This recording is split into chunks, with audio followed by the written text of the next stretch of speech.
My name is Grace, and for 18 years, I lived with my parents, Lisa and Robert, in a modest two-story house in Minneapolis.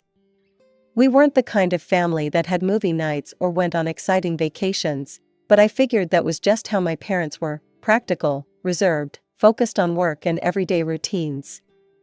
Mom worked as an accountant, spending her evenings with spreadsheets and calculator in hand.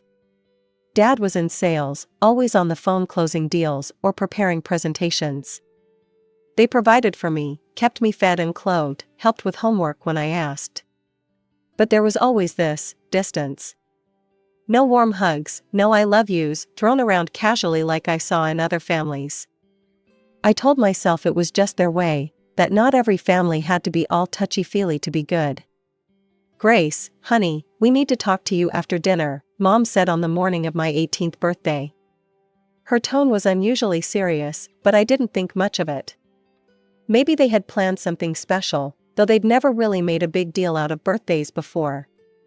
That evening, I sat at our kitchen table, picking at the remains of my birthday dinner, takeout pizza, my choice. Mom had barely touched her slice, and Dad kept checking his phone, something clearly on his mind.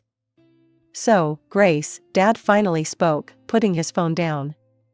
"Your mother and I have been planning something for a while now, and since you're 18 today, it's time we told you." I perked up, expecting maybe news about college preparations, or perhaps even a surprise gift. What came next hit me like a bucket of ice water. "We're selling the house," Mom stated flatly. "Your father and I are moving to Europe. We're going to start our own business there." I stared at them, waiting for the punchline. "Oh, okay. When are we leaving?" "I mean, I'll need to figure out about college applications and—" "No, Grace," Mom cut me off, her voice sharp. "We're moving. You're not coming with us." "What do you mean?" My voice came out small, childlike.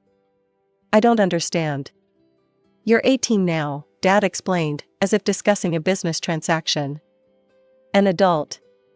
It's time for you to take care of yourself." I looked between them, my brain refusing to process what I was hearing. "But, what about college? I'm supposed to start in a few months." "We've been talking about it." "That's your responsibility now," Mom said, standing up to clear the plates. "To be honest, Grace, you've been a burden all these years. We've fed you, clothed you, supported you for 18 years. That's more than enough."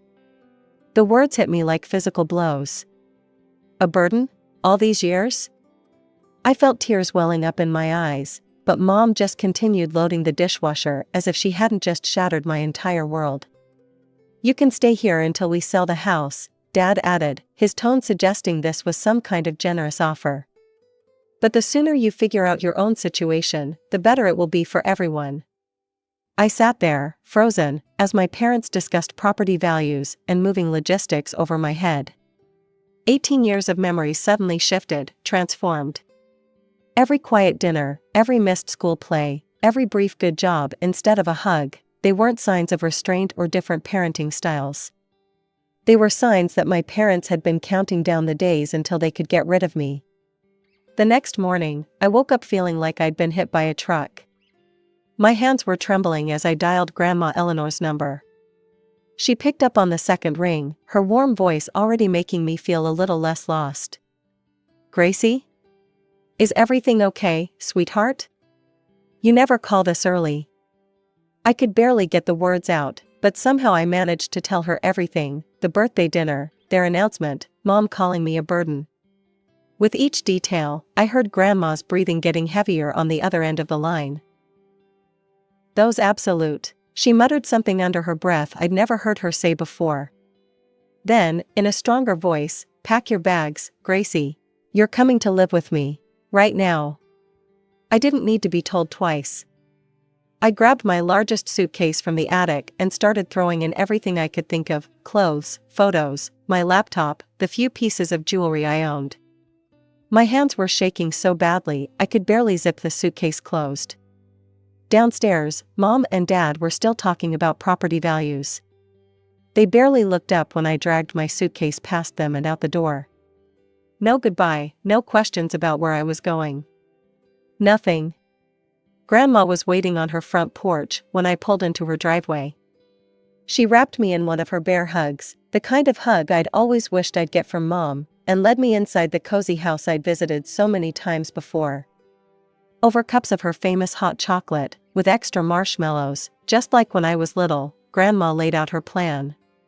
"First things first, you're going to college," she declared, her tone leaving no room for argument. "I've got savings, and they're going to good use sending my grandbaby to school." "Grandma, I can't take your money." "You're not taking anything. I'm giving it." She reached across the table and squeezed my hand. "And there's something else you should know. I'm changing my will." I looked up, surprised. Grandma's expression was fierce. "This house, my savings, everything's going to you, Gracie. Not a single penny to your mother. This house isn't much, but it's paid for. The savings aren't millions, but they're enough. It'll all be yours."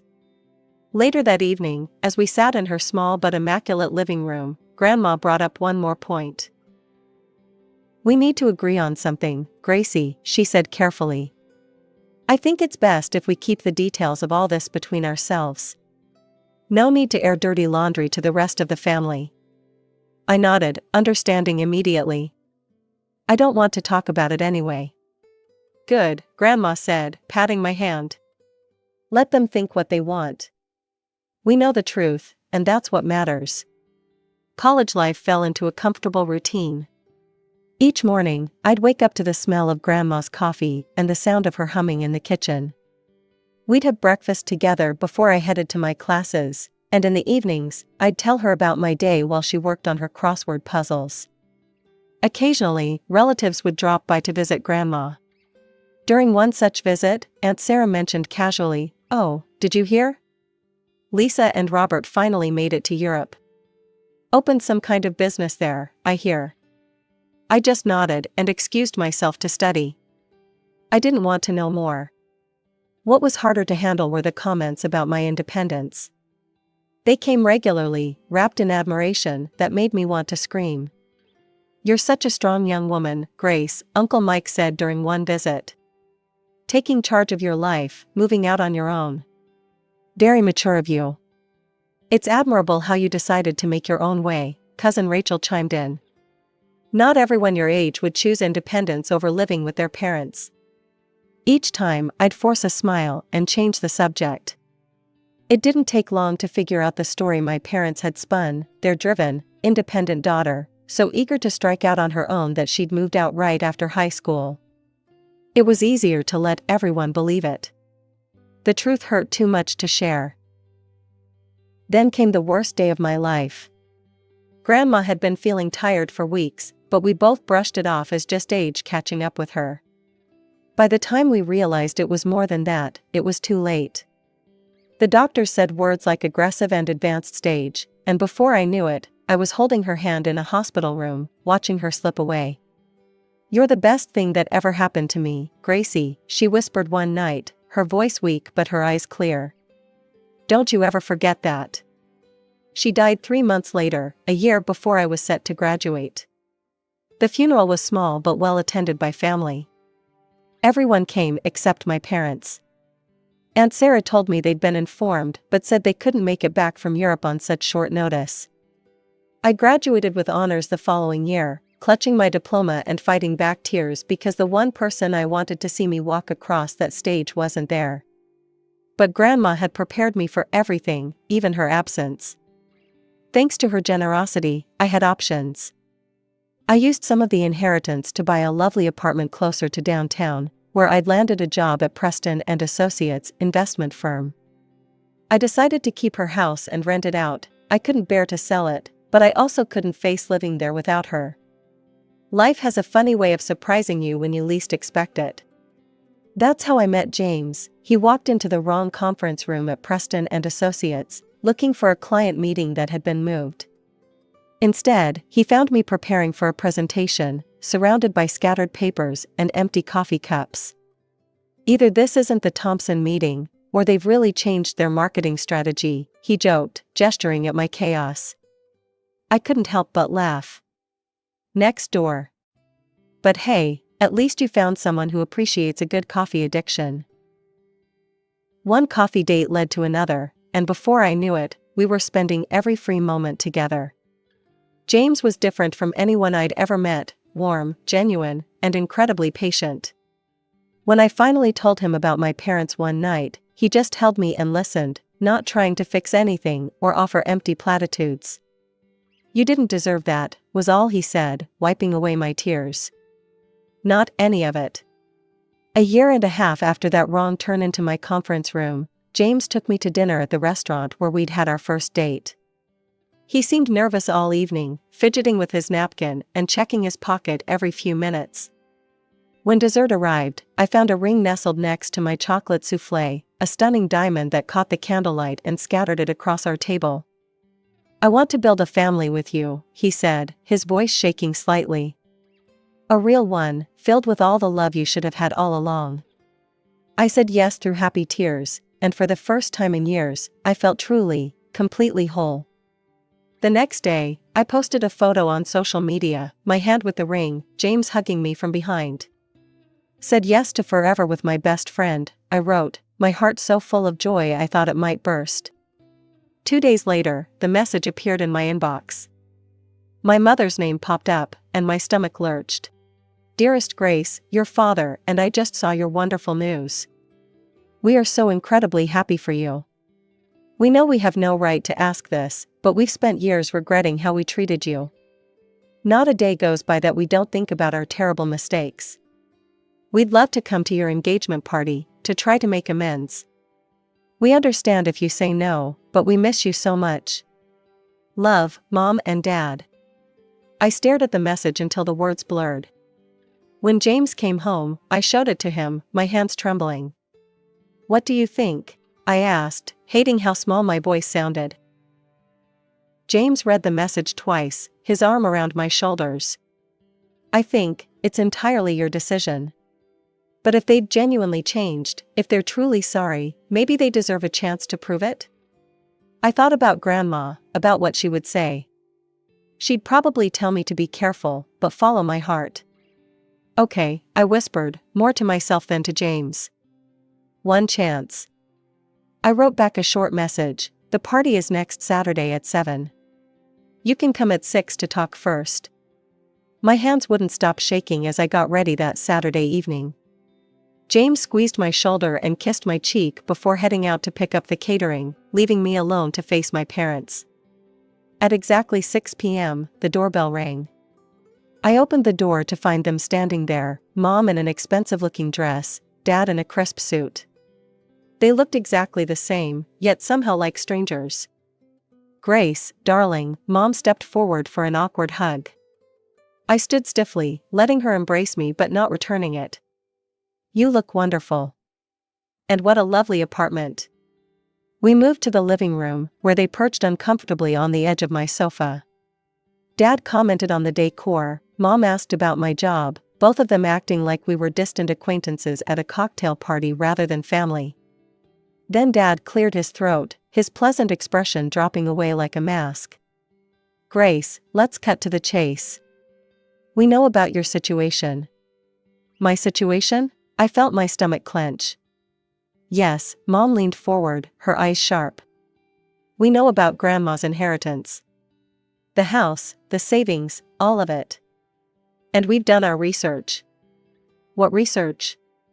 "The house is worth at least $300,000 in today's market," she stated, like she was giving a business presentation. "And knowing Mom, there must be significant savings too. Plus, we see you're doing very well, nice apartment, wealthy fiancé." "Get to the point," I said, my voice trembling. "We want $70,000, Dad announced flatly. "It's less than we're entitled to, really, but we're being reasonable." I stared at them, speechless. Mom pulled out a small notebook. "I've calculated everything. As Mom's daughter, I have a right to inherit. If you don't give us the money, we'll sue for half of everything, the house, the accounts, all of it." "You can't be serious," I whispered. "Oh, we are," Dad's voice hardened. "And if you don't cooperate, We'll make sure everyone knows how you manipulated your grandmother. How you turned her against us, convinced her to cut out her own daughter. I never. It doesn't matter what really happened, Mom cut in. What matters is what people will believe. Do you want all your relatives to know how you schemed to get your grandmother's money? Want your new in-laws to hear about it? The doorbell rang again, early guests arriving. I stood up, feeling dizzy. I need time to think about this. Think fast, Dad stood, straightening his tie. We want an answer soon. They walked out just as James's parents walked in, all smiles and congratulations. I plastered on a fake smile and tried to focus on greeting guests, but my mind was spinning. As the apartment filled with cheerful voices and laughter, I felt like I was watching everything from underwater. The morning after the engagement party, I sat at my kitchen table, staring at my phone. James had gone to work, but not before holding me close and whispering, "Whatever you decide, I'm with you." My hands were steady this time as I dialed their number. Mom picked up on the first ring. "Have you made your decision?" No hello, no pleasantries. Yes, I took a deep breath. "I'm not giving you any money. Grandma made her choice, and I'm honoring it." "You'll regret this," she hissed and hung up. They didn't waste any time. That evening, my phone started buzzing with notifications. My parents had posted a lengthy message on social media, complete with sad-faced emojis and carefully filtered photos of them looking distressed. "Our hearts are breaking," the post read. "After losing everything in Europe, our home, our business, all our savings, we turned to our only daughter for help. But Grace, who was living in luxury with her wealthy fiancé, refused to help her own parents. We are now homeless, moving between relatives' homes, not knowing where we'll sleep next week. How did we raise such a heartless child?" Within hours, the post had been shared throughout our entire extended family. My phone exploded with messages. "Grace, how could you? Your own parents. They raised you for 18 years. You have plenty of money now, why can't you help them?" Aunt Martha called me, sobbing. "They need a place to stay, Grace. That house of your grandmother's is just sitting there with renters in it. Your own parents should be living there." Uncle Peter's message was particularly harsh. "Your grandmother would be ashamed of you. Your parents sacrificed everything for you." I wanted to scream, to tell them all the truth, but my throat felt closed up every time I tried to respond. Then came the wedding cancellations. "I'm sorry, Grace, but I can't celebrate while your parents are suffering," Cousin Rachel texted. "What kind of person starts a marriage by turning their back on family?" wrote another relative. The final blow came from Uncle Mike, who'd always been kind to me at family gatherings. His message was brief and professional. "Grace, as a lawyer, I feel obligated to inform you that I will be representing your parents in their lawsuit against you regarding your grandmother's estate. The law is clear about children's rights to inheritance, and your grandmother's will can be contested. Expect official documentation soon. I recommend you reconsider your position before this gets messy. You don't want to start your married life with a legal battle. Uncle Mike." I sat in my darkened apartment, reading and rereading the messages, watching as my entire extended family turned against me. The irony was almost funny. They were finally seeing me as the terrible person my parents had always thought I was, but for all the wrong reasons. James found me there when he got home, still scrolling through the endless stream of accusations and disappointment. He took one look at my face and pulled me into his arms. I sat at my computer, fingers hovering over the keyboard. Taking a deep breath, I began to type. "To my family and friends. I've stayed quiet for 8 years about what really happened between my parents and me. I let everyone believe their version of events because the truth was too painful to share. But now I have no choice. On my 18th birthday, my parents sat me down and told me they were selling our house and moving to Europe. They informed me I wouldn't be coming with them. You've been a burden for 18 years, my mother said. That's more than enough. They refused to help with college, refused to support me in any way. I was given until the house sold to figure out my own situation. I didn't choose independence as they claimed. I was abandoned. Grandma Eleanor took me in that very night. She gave me a home, paid for my education, and showed me what unconditional love really means. Now my parents are back, demanding $70,000 and threatening to sue me for half of Grandma's inheritance. They're threatening to destroy my reputation if I don't comply. But Grandma, being the wise woman she was, saw this coming. My hands were shaking as I uploaded the video file beneath my post. Grandma's face filled the screen, looking tired but determined, sitting in her hospital room. Her lawyer, Mr. Thompson, was visible in the background. "Lisa," Grandma began, addressing my mother directly. "If you're watching this, it means you're trying to take what I left to Grace. I knew you would. You're my daughter, and I love you, but your greed has poisoned your heart. I, Eleanor Marie Sullivan, being of sound mind and clear judgment, am recording this message in the presence of my attorney. I want to state explicitly why I've chosen to leave everything to my granddaughter, Grace. 8 years ago, you and Robert threw your own child away like she meant nothing. You refused to help with her education, refused to give her any support. You called her a burden. A burden. Your own daughter, who I watched you bring into this world. Grace never told anyone what you did. She kept your secret, even when relatives praised you for raising such an independent daughter. She protected your reputation while you abandoned her. I'm leaving my house, my savings, and everything I own to Grace. Not because she manipulated me, as I'm sure you'll claim, but because she showed more character in her pain than you've shown in your entire life. This is my final decision, made with full mental capacity and witnessed by my lawyer. Grace is my sole heir. That's all I have to say." The video ended with Grandma's lawyer confirming the date and circumstances of the recording. I added a final line to my post. "I've kept this video private for years, respecting Grandma's wishes to avoid family drama. But now that my parents are threatening legal action and spreading lies, I have no choice but to share the truth. I'm sorry you all had to find out this way." With trembling fingers, I clicked post. The responses started flooding in within minutes of my post. The first call came from Uncle Mike. "Grace, his voice cracked. "I had no idea. My God, I'm so sorry.